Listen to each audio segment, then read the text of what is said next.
একটা সার্কেলকে 12টা ইকুয়াল ডিভিশনে কিভাবে ভাগ করব।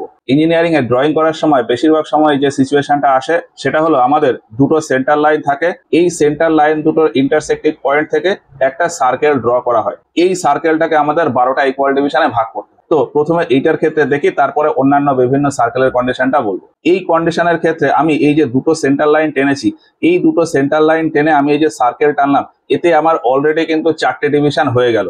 একটা, দুটো, তিনটে, চারটে ডিভিশন হয়ে গেল। এবার আমি যে রেডিয়াসটা নিয়ে এই সার্কেলটা ড্র করেছি, এই যে এই রেডিয়াসটা নিয়ে ড্র করেছি,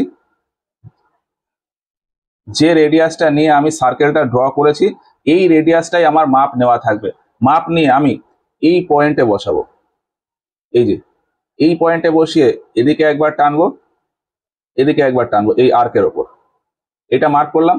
যে পয়েন্ট পরপর দুটো পয়েন্টে বসাবো, এই পয়েন্টে বসালাম। এবার আমি এটাতে বা এটাতে বসাতে পারি। আমি যদি এইটাতে বসাই, তাহলে এই যে এইটাতে এরকম বসিয়ে ঠিক একইভাবে আগেরটার মতন এখানে একটা মার্ক করলাম, এখানে একটা মার্ক করলাম।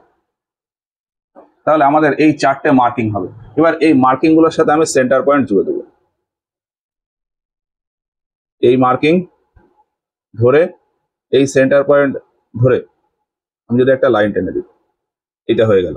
ঠিক একইভাবে এই পয়েন্ট ধরে, তাহলে এই পয়েন্ট ধরলাম, এই যে এই পয়েন্ট ধরলাম, ধরে সেন্টার লাইন ধরবো, এই সেন্টার লাইন ধরে এই ডিভিশন। ছোট বড় যে কোনো সার্কেলের জন্য এই সেম প্রসেস। তারপরে এই পয়েন্ট ধরবো, ধরলাম। এবার এই সেন্টার পয়েন্ট, এই সেন্টার পয়েন্ট ধরে এই লাইন। এই যে একটা বাকি আছে, এই পয়েন্টটা ধরলাম, ধরে এখানে সেন্টার পয়েন্ট, এই পয়েন্ট আর এই সেন্টার পয়েন্ট ধরে এই টেনে দিলাম। তাহলে এই আমাদের 12টা ডিভিশন হয়ে গেল। 1 2 3 4 5 6 7 8 9 10 11 12। এবার এখানে যদি আমি নাম্বারিং দিই, যে কোনো নাম্বারিং করতে পারি, এখান থেকে শুরু করতে পারি, এখান থেকে শুরু করতে পারি, এখান থেকে শুরু করতে পারি, যেখান থেকে খুশি। আমি যদি নাম্বার দিয়ে দিই 1 2 3 4 5 6 7 8 9 10 11 12 আর সেন্টারের নাম দিয়ে দিলাম। তাহলে এইভাবে আমাদের একটা সার্কেলের 12টা ডিভিশন হয়ে যাবে। এই কন্ডিশনের ক্ষেত্রে এরকম। এবার যদি এইরকমটা না থাকে, যদি দুটো সেন্টার লাইন না থাকে, নর্মাল একটা সার্কেল থাকবে, এটাকে আমাকে হয়তো 12টা ডিভিশন করতে হবে। এর ক্ষেত্রেও ঠিক এই একই প্রসেস। আমার এই যে সেন্টার লাইন ছিল, আমি এবার সেন্টার লাইন এখানে টেনে নেব। যে কোনো সার্কেল করলে তার আমাকে সেন্টার লাইন টানতে হয় ইঞ্জিনিয়ারিং ড্রয়িং এর ক্ষেত্রে।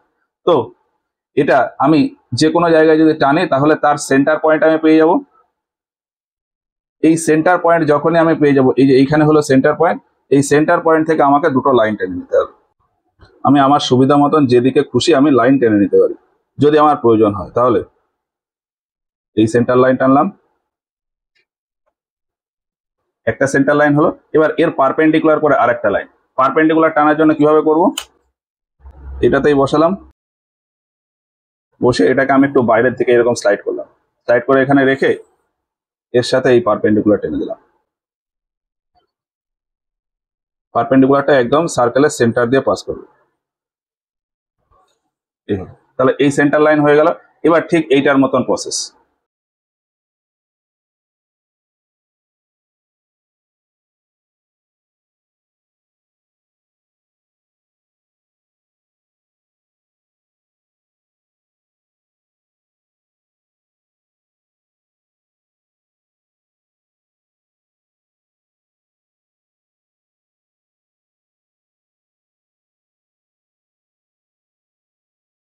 তো এইভাবে যে কোনো সার্কেলের আমার 12টা ডিভিশন করতে হবে। এবার কখনো কখনো ড্রয়িং এর ক্ষেত্রে দেখা যায় যে 12টার জায়গায় আমার 16টা ডিভিশন করতে হয়। তো 16টা ডিভিশন কিভাবে করব, এই একই রকম প্রসেস খানিকটা।